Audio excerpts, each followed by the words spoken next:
Hello student, let us continue with our chapter.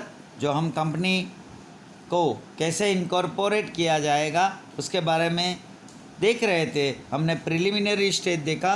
Incorporation stage में जो हमें certificate of incorporation के लिए ये फॉलोइंग डॉक्यूमेंट्स की ज़रूरत होती है, जिसमें first is memorandum of association. This is the basic document of the company. ये जो है वो बेसिक डॉक्यूमेंट है कंपनी का। The details clauses mention in it defined the scope of activities of the company. और इसमें जो मेंशन किया गया होगा वो सारी डिटेल्स दी गई होगी, जिसमें कंपनी का एक्टिविटीज़ का स्कोप के बारे में डिफाइन किया गया होगा। It includes the name of the propose company. Company का प्रपोज नेम इंक्लूड किया होगा, उसका objectives and the address of the registered office, उसकी रजिस्टर्ड ऑफिस का address, the capital and the liability of its members.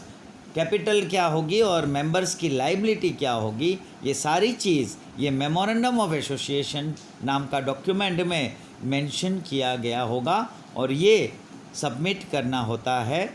It establishes the relations between the company and the third parties. और इसके ज़रिए ये company और third parties के बीच में एक रिलेशन एस्टेब्लिश होता है। Memorandum of association is one of the most important basic and primary requirements for every company. हर एक कंपनी का ये बेसिक और प्राइमरी रिक्वायरमेंट है और इम्पोर्टेंट डॉक्यूमेंट है।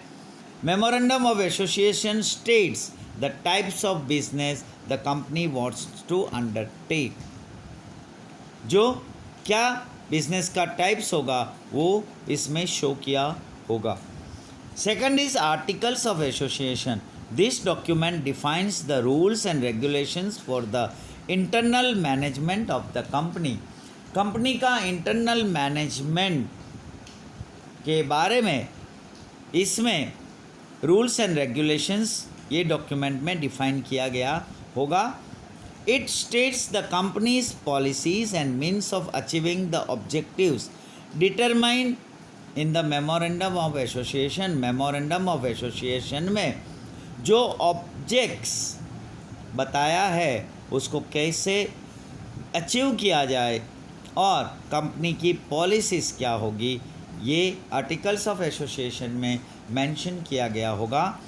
List of directors, a list of the names, addresses, age, occupation, nationality, etc. of the persons who take responsibility of the work as directors has to be prepared and submitted before the registrar of companies as per the Companies Act। Companies Act के मुताबिक ये registrar of companies में ये सारी details, मतलब directors के names, उसके address, as, occupation, nationality, जो ये इसका रिस्पॉन्सिबिलिटी है उसका बनाना है और सबमिट करना है रजिस्ट्रार ऑफ कंपनीज में। There has to be at least one woman director for certain companies among the list of directors decided by the company act. Company act में जो डायरेक्टर्स डिसाइड होंगे उसका लिस्ट में एटलीस्ट एक women director होना बहुत ही ज़रूरी है। Written consent and affidavit of the directors. Each subscriber director has to give a written consent to the registrar.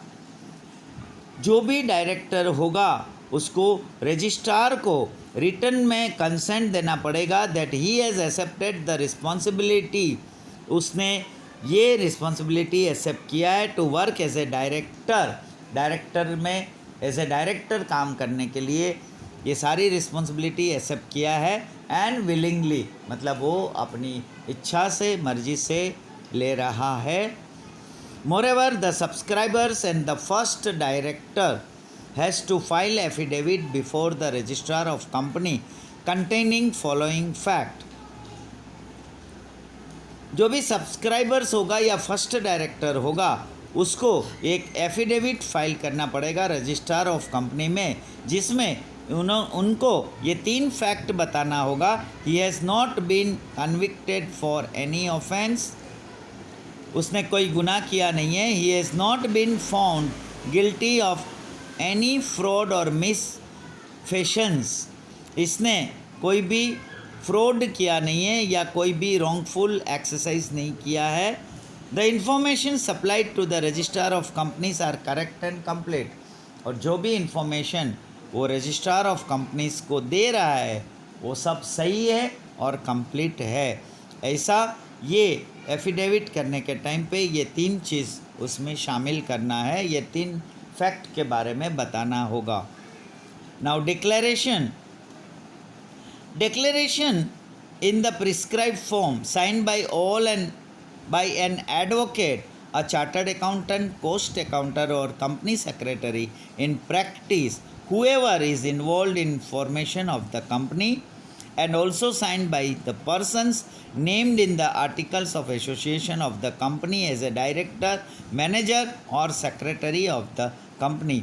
ये एक प्रिस्क्राइब फॉर्म होगा, डिक्लेरेशन होगा, जिसमें जो भी कंपनी फॉर्मेशन के टाइम पे इन्वॉल्व था वो एडवोकेट हो सकता है या चार्टर्ड अकाउंटेंट हो सकता है या कॉस्ट अकाउंटेंट हो सकता है या कंपनी सेक्रेटरी हो सकता है, और उसका नाम जो आर्टिकल्स ऑफ एसोसिएशन में एज ए डायरेक्टर, मैनेजर और सेक्रेटरी का मेंशन किया है वो उनको भी साइन करना होगा। Disclosure of interest in other firms company, if the director, subscribers, manager or secretary are also associated with other firm or company, they have to give information regarding their association. अगर जो company incorporate होती है उसका जो director या manager और secretary है वो किसी और फर्म या कंपनी में भी एसोसिएटेड है, जॉइन है, then he has to give information regarding their association, वो भी उसको ये डिस्क्लोज़र करना है, उसमें बताना पड़ेगा ये फैक्ट कि वो और भी किसी के साथ जुड़ा हुआ है। नाउ सर्टिफिकेट ऑफ इनकॉर्पोरेशन, अब वो सर्टिफिकेट कैसे प्राप्त होगा?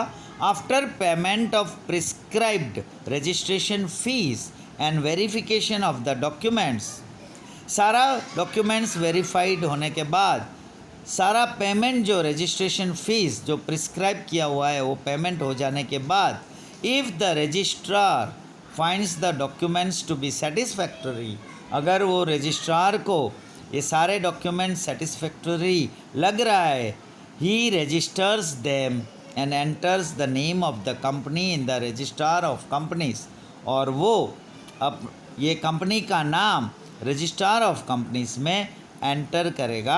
After this process the registrars, इनके बाद द रजिस्ट्रार जो है इश्यूज ए सर्टिफिकेट, वो एक सर्टिफिकेट इश्यू करेगा कोल्ड सर्टिफिकेट ऑफ इनकॉर्पोरेशन, जिसको सर्टिफिकेट ऑफ इनकॉर्पोरेशन बोलते हैं।